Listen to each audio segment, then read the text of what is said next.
Bonjour à tous, bienvenue dans ce numéro 6 de cette année-là. Vous connaissez maintenant le principe, 3 dates. Nous allons partir en 83 pour la sortie du livre Ni droite ni gauche, l'idéologie fasciste en France de Zef Sternel. 73, le film de Marco Ferreri, La Grande Bouffe. Et on finira en 87 par une BD. C'est la première fois qu'on parle de BD. C'est Hitler égale SS, tout un programme. Voilà ce qu'on appelle un sommaire bien gras, bien lourd, mais heureusement nous avons des chroniqueurs de talent, subtils et brillants. Nous avons aujourd'hui Thomas Agnetier, rédacteur de la revue Éléments. Bonjour. Bonjour Thomas. Christophe, Alexandre, on a un problème. André. Alors Christophe, André, Maxime, rédacteur de la revue Éléments, mais aussi notre réalisateur, on peut le dire, on peut le dire là, cette fois-ci. Nous avons David Lépée qui nous arrive de Suisse, maintenant un habitué de l'émission. Bonjour David. Bonjour. Et bien sûr notre chef tout-puissant, notre gourou, Pascal Esséric. Bonjour. Alors on va partir en 83, tout de suite, petit générique. 1983, une année qui commence un samedi. Ouais, je l'ai vérifié. C'est important de le savoir parfois, parce qu'une année qui commencerait un dimanche ou un lundi, là c'est samedi. Donc 83, nous perdons en 83 des grands, Louis de Funès, Tennessee Williams, Johnny. Johnny a rendu hommage, non, il faut le dire quand même. Arthur Koestler aussi est mort, Raymond Aron et Tino Rossi, le chanteur. Le grand chanteur de Petit Papa Noël. Dans les politiques, il n'y a que Georges Bidault qui est mort à l'époque. Je ne sais pas si quelqu'un a un souvenir de Georges Bidault.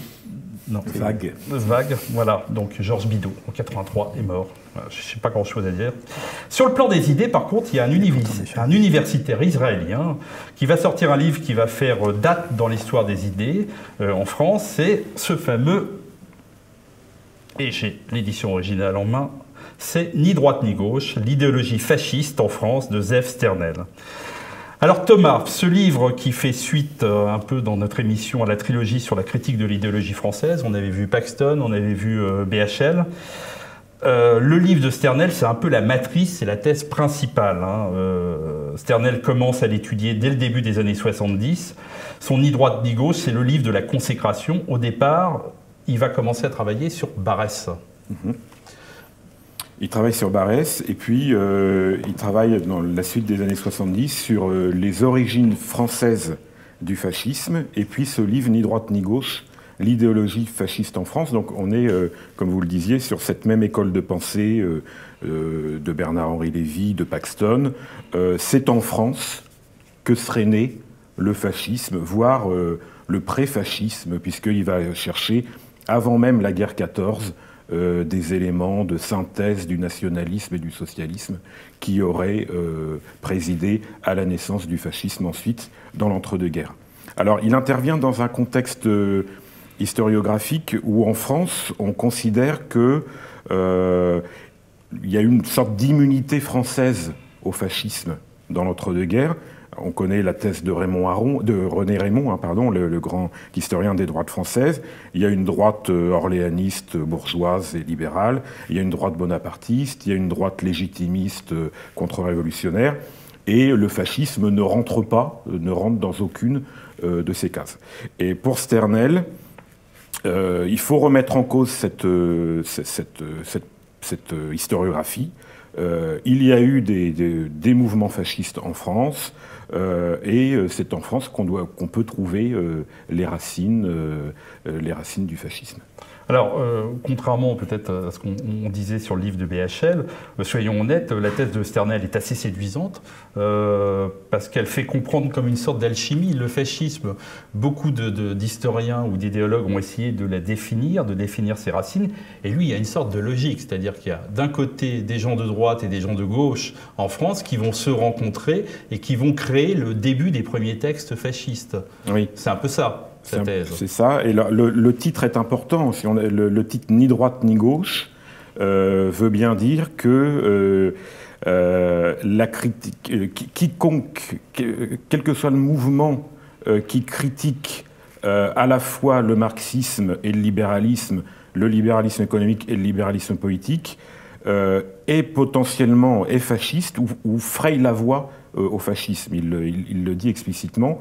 On est presque dans l'annonce de la critique des rouges-bruns qui va venir par la suite. Le problème, c'est qu'effectivement, c'est quand même un livre d'historien avec beaucoup de sources, mais tout doit rentrer dans sa thèse. Et on va retrouver à la fois le personnaliste Emmanuel Mounier, croisant Maurice Barrès, dans une espèce de mélange de fourre-tout, où finalement on ne comprend plus du tout ce qu'est le fascisme, puisque ça ressemble à une création totalement hétéroclite. Alors surtout qu'il donne beaucoup d'importance à des choses, quand il parle par exemple des cahiers de Proudhon, oui. Où effectivement il y a eu des syndicalistes de gauche et des royalistes qui ont travaillé sur les cahiers de Proudhon, ils représentent quasiment rien. Ils ont été publiés à quoi, 100, 200, 300 exemplaires maximum. Oui. Donc l'influence de ce travail-là, lui il le donne après, alors que sur le moment, personne ne les a quasiment lus. Non, tout à fait. Et puis impliquer Georges Sorel en plus dans une espèce d'émergence du fascisme, c'est quand même en soi tout à fait critiquable. Les mouvements aussi dont Alain de Benoît avait parlé et consacré une émission dans Les Idées à l'endroit sur ce qu'on a appelé les non-conformistes des années 30, d'après le titre de Jean-Louis Loubet-Deilbeil, c'est éminemment critiquable d'inclure ces mouvements qui sont très divers, qui sont néo-socialistes, planistes, technocrates, etc., dans les mouvements fascistes de l'entre-deux-guerres. Si je peux me permettre, la question de l'idéalisme dont vous parliez, parce que c'est ça le défaut de Sternel. Bon, Sternel a des qualités. Déjà, il a une bonne connaissance du socialisme et du néo-socialisme, ce qui n'est absolument pas le cas de BHL. Donc c'est sérieux. Il y a quand même des études de texte, que ce soit Valois, Déat, Molnier, Jouvenel, Henri Demand et le planisme. C'est assez sérieux. Et il y a deux idées phares, je pense. C'est d'une part que le fascisme n'est pas réellement du nationalisme, parce que le nationalisme est inconditionnel, il est viscéral. Cette relation à la patrie n'existe pas chez le fascisme qui lui, fétichise un régime et une idéologie. C'est pas la défense de la patrie, c'est la défense de la patrie à condition qu'elle soit sous régime fasciste. La deuxième idée phare, c'est que si cette filiation est vraie, alors le fascisme est une déviation du marxisme certes, mais une déviation de gauche. La déviation de droite, ça donne Jaurès. La déviation gauchiste, ça donne le fascisme via l'influence du syndicalisme révolutionnaire, de Sorel. Mais comme vous le disiez, Sorel et Barrès, malgré l'importance de ces deux auteurs, c'est quand même, ça pèse quand même pas lourd dans le jeu de causalité qui explique l'histoire du XXe siècle, moins lourd que, je sais pas, la Première Guerre mondiale et le crash, la crise économique de 29. Et c'est ce qu'on peut lui reprocher. Il parle dans un autre livre, Histoire et Lumière, il dit qu'il est contre l'idolâtrie des faits. Mais lui, le problème, c'est l'idolâtrie des idées. Alors c'est vrai que c'est très séduisant, très plaisant à lire, mais la détermination, il n'y a pas assez de détermination matérielle pour expliquer tout ça. Et en plus, il examine tout selon une logique téléologique, c'est-à-dire en fonction d'une finalité.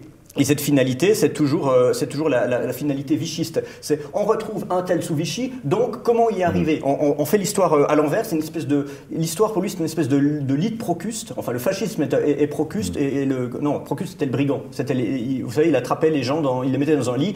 Il coupait tout ce qui dépassait, et si le type était trop petit, il les tirait. Et à la fin, tout le monde est fasciste et mort, évidemment. Donc c'est aussi pour ça que je ne sais pas si vous avez remarqué, mais de nombreuses phrases commencent par ce n'est pas l'effet du hasard. Si. Pourtant, si, parfois, c'est un petit peu l'effet du hasard. Son fascisme est un concept très élastique. Je recommande d'ailleurs pour terminer un ouvrage critique qui est sorti sous la direction de Michel Vinocq et M. Berstein, avec Jacques Julliard, qui s'appelle Fascisme français aux éditions du CNRS, qui fait vraiment une critique méthodologique de l'histoire selon Sternel. Christophe, un mot ? Sternel, il a un petit côté BHL, plus scientifique, plus précis, mais plus azimuté. Il est un peu obsédé. Il est obsédé par effectivement le cercle Proudhon et Sorel, et il voit des fascistes partout, quoi. Je crois d'ailleurs qu'il y a eu des petits problèmes judiciaires. Je crois qu'il y a eu un procès entre c'est Jouvenel, c'est ça, et lui, et je crois que Raymond Aron défend l'attaque en fait, Sternel, en disant que c'est relativement brouillon, et je crois qu'Aron utilise l'expression ahistorique. Voilà. Voilà, bon, on fera juste peut-être une dernière question, Thomas. Très critiqué du côté des historiens français, contrairement à ce qu'on pourrait croire. C'est une thèse qui aujourd'hui est quasiment invalidée par tout historien au sérieux. Ah oui, oui, tout à fait. Oui. Elle a été démontée, comme David l'a dit, par les historiens français, les spécialistes des années 30. Démonte tout à fait cette thèse. Ouais. Alors c'est un monsieur qui a un peu plus de 80 ans maintenant et qui a encore fait parler de lui récemment puisque il assimile le racisme qui régnerait actuellement en Israël au début du nazisme. Donc, comme disait Christophe, on voit qu'il continue à avoir des nazis partout. Quoi. Ok, peut-être qu'un jour on aura un livre sur l'idéologie fasciste née en Israël, on ne sait jamais, hein, pourquoi pas. On va passer à une autre année, on va passer directement à l'année 73, avec un film qui deviendra le gros scandale du cinéma français. Vous allez voir, c'est terrible. 1973, c'est une année que nous avons déjà faite pour le livre de Paxton, hein, donc on ne va pas raconter les nouveaux morts de l'époque. Je pense qu'à l'époque, la sortie du film de Marco Ferreri, La Grande Bouffe, va être un plus gros scandale que le livre de Paxton. Alors David, le film sera au Festival de Cannes de 1972. 73, je crois. Non, 72, ah bon, hein. Ouais, j'ai bien vérifié. Les gens pourront regarder et puis ils pourront m'engueuler sur la page YouTube. Non, c'est 72 parce qu'on avait considéré que les anciens films français n'avaient pas été très bons. Donc il y avait, je crois, La Maman et la Putain avec lui et La Planète Sauvage, qui est un film d'animation qui représentera la France. Ce film va être un véritable scandale dès le Festival de Cannes. Et puis je ne parle pas de la presse quand il va sortir en 73 en France. Vous en avez, je crois, quelques exemples. Oui, bah, Le Figaro, par exemple, a écrit « On éprouve une répugnance physique et morale à parler de la Grande Bouffe ». Eh bien, parlons-en. Et accrochez-vous. Le résumé, brièvement, on a quatre amis avec un casting de rêve, Marcello Mastroianni, Michel Piccoli, Philippe Noiret et Ugo Tognazzi, qui se retrouvent dans une maison pour passer un week-end étendu. En fait, on perd la notion du temps, on sera un peu plus long, pour principalement cuisiner et manger. Et on apprend petit à petit, on le devine, ce n'est jamais dit explicitement, mais c'est que c'est un suicide préparé, programmé. On va mourir d'indigestion. Se joint à eux une femme, une institutrice jouée par Andrea Ferréol, qui a d'ailleurs dû prendre 25 kilos en 2 mois. Ferreri lui a demandé et il y est parvenu, qui est une figure un peu particulière. On disait, Jean Eustache la même année, La Maman et la Putain, c'est exactement ça. Putain parce qu'elle a une relation avec Noiret, mais ensuite elle s'offre à tous les autres. Et la mère, c'est parce que Noiret est dans un complexe d'Édipe assez complexe. C'est la mère nourricière. D'ailleurs, elle est nourrie jusqu'à la mort. Noiret finit par mourir parce qu'il a mangé parce qu'elle lui sert un gâteau en forme de... C'est Monique Chaumette qui joue la nourrice, non? Alors oui. Alors je ne sais plus si c'est elle, mais la nourrice de Noiret, donc. Hein. Oui. Mais elle reprend un peu ce même type. À vérifier, oui. C'est un film, comment dire, ça se passe en crescendo, cette histoire. C'est un huis clos. Hein, oui, c'est un huis clos, du plaisir, parce que c'est quand même, c'est Fauchon qui a fait les plats, c'est des beaux plats, ils sont bien filmés. Et au début, ça donne faim, mais allègrement, parce que à la fin, ça finit par des vomissements et des explosions de toilettes. Parce que le début du film est assez agréable à voir. Oui, tout à fait. Ils font des très bons repas, il se passe des diapos érotiques. Enfin, on sent les 4 copains qui ont décidé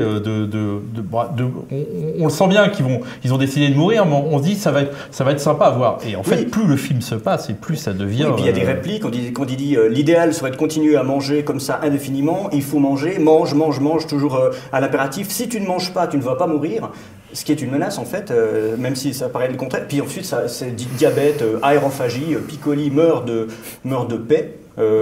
Et ça crée un énorme scandale. Il a été classé interdit aux moins de 18 ans. Ça a été révisé en 1990. Maintenant, il est plus libre d'accès. Et ce que disait la commission plénière donc, de l'arbitrage des films, en dépit d'un effet constant de grossissement rabelaisien ou tragique selon les cas, qui éloigne ce film de la réalité quotidienne et des appréciations ordinaires qu'elle rappelle, il demeure une série d'images d'un très grand réalisme et souvent d'une violence consciemment recherchée, dont un bon nombre sont d'un exhibitionnisme approchant parfois la pornographie. Et aujourd'hui, ça choquerait peut-être moins, pas plus que ça. Je pense que c'est un grand film. Je suis d'ailleurs très chagriné de voir que dans son livre 101 nanars, François Forestier classe au rang des nanars. Il y a, je sais pas, Turkish Star Wars et La Grande Bouffe. Donc voilà le sort que je réserve. Moi, je vais vous dire, alors François Forestier est un vrai escroc parce que je crois que dedans il y a le film de Borman, il y a le Zardoz. Il y a du Pasolini même. Bon, je pense que ce livre il est parfois très drôle. Il est parfois très drôle. Il a raison. Non, pas vrai, ça. On fera le prochain, ça sera Zardoz. Je voudrais revenir sur Ferreri. On revient sur Ferreri. Je voudrais parler de Ferreri, le réalisateur Ferreri, qui a fait 2 ans plus tard un film génialissime qui s'appelle Touche pas à la femme blanche, avec les mêmes acteurs dans le trou des Halles, où on rejoue la bataille de Little Big Horn, avec les Indiens, avec en fait le génocide indien qui correspond aussi au génocide populaire. Un film extraordinaire. Extraordinaire. Juste pour préciser que au Festival de Cannes, La Grande Bouffe a le prix des critiques avec ce film que nous adorons tous, La maman et la putain de Jean Eustache. Ce film, c'est une espèce de tragédie-comédie physiologique avec une distribution géniale. La réception a été presque unanimement catastrophique par les critiques. Télérama a trouvé ça effectivement obscène. Obscène et scatologique. Et complaisant. Et même notre ami le grand Janco n'a pas du tout apprécié dans Paris Match en traitant ce film d'une honte. Mais oui, bon, j'ai même les propos, Janco. Oui. Si tu nous regardes, mais enfin bon. Honte pour les producteurs, honte pour les comédiens qui ont accepté de se vautrer en fouinant du groin dans pareil boue qui n'en finira pas de coller à leur peau. Honte pour mon pays, la France, qui a accepté d'envoyer cette chose à Cannes afin de représenter nos couleurs. Honte enfin pour notre époque dont la faiblesse tolère, finance, encourage, dévore et déglutit pareil pâté d'excréments. Ce qui est génial, c'est qu'en fait, il est dans la même veine que le film de Marco Ferreri. Alors, il y a une ambiguïté sur ce film. Beaucoup ont dit, les critiques à l'époque ont dit c'est une critique de la société de consommation. Ferreri, lui, a dit non, pas du tout. C'est une fable. Ferreri faisait des films pas pour son public. Déjà, il disait c'est une expérience que je fais avec mes collaborateurs. Si ça plaît, tant mieux. C'est difficile de ne pas y voir une critique du consumérisme, mais c'est pas, parce que ce crescendo, il va justement de la gastronomie qui est l'amour des belles choses au gaspillage. Il y a une scène où on jette un poulet dans un aquarium. Et peut-être que c'est ça qui pourrait choquer encore aujourd'hui. On a interdit des films pour ça. Je pense à un film de la nouvelle vague tchèque, Les Marguerites de Vera Chytilova, a été interdit parce qu'il y avait des scènes de gaspillage alimentaire bien moins hard que celles de Ferreri d'ailleurs. C'est avant tout un film sur le désespoir et la solitude, il est un peu nihiliste. Juste pour finir, au Festival de Cannes, il a été sifflé, et Noiret, dans une interview, avait dit « Ah, bon, oui, on leur a présenté, je ne sais pas l'imiter, Noiret, on leur a présenté un miroir, ils n'ont pas aimé, c'est une preuve de connerie. » Je suis désolé, je peux me demander si on n'aurait pas bonne. Vous l'imitez pas si mal. Nous avons tellement Philippe Noiret, tellement merveilleux. Non, Thomas, juste un mot pour finir. Moi, ce que je préfère dans le film, c'est la musique de Philippe Sard. Non, j'avoue que c'est pas vraiment mon esthétique de cinéma. Je suis toujours un peu gêné sur. Je me demande si c'est de la transgression pour de la transgression, choqué pour choquer. Voilà, c'est pas du tout une critique morale ou liée à l'obscénité, hein, mais.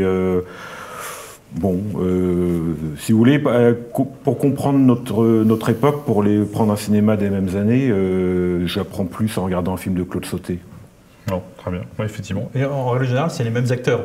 Et la même musique. C'est la même musique. On en mange aussi dans les films de Claude Sauté. Mais c'est devenu maintenant, aujourd'hui, La Grande Bouffe, et grâce à notre ami David Lépée. Alors, je préférais l'affiche originale qui était un dessin de Rézère, qui était extraordinaire. Donc, si vous voulez voir, vous verrez, notre ami Rézère avait fait l'affiche de l'époque. Donc, on va passer de 73 à 1996. 1987, on va parler BD. Et là, c'est un scandale. Si aujourd'hui, La Grande Bouffe n'est plus un scandale, ce qu'on va vous parler aujourd'hui reste un scandale dans l'histoire de la BD. 1987. 1987, une année plutôt tranquille. De notre côté, on va perdre Lino Ventura quand même, Jean Anouilh, Marguerite Yourcenar et Dalida. Notre ami Mitterrand a été très triste cette année-là. Mais c'est du côté de la BD que va sortir le scandale. Le scandale, c'est une BD qui va s'appeler Hitler égale SS et qui va être scénarisée par Jean-Marie Gouriot et par le célèbre dessinateur Philippe Villemain. Quand l'album sort en 87, il sort à peine à 1000 exemplaires. C'était une BD qui sortait dans Harakiri. Mais quand l'album sort, c'est le scandale. Pour vous dire que c'est encore un scandale, c'est que je ne vous montre même pas, je vous montre simplement, vous voyez, la tranche. Je Je ne sais pas si on peut faire un gros plan sur la tranche, vous allez voir, parce que c'est la vraie, hein, ici on ne vous ment pas, c'est donc bien, mais je ne peux pas vous montrer la couverture parce que je ne suis pas sûr que je puisse vous la montrer à la télévision.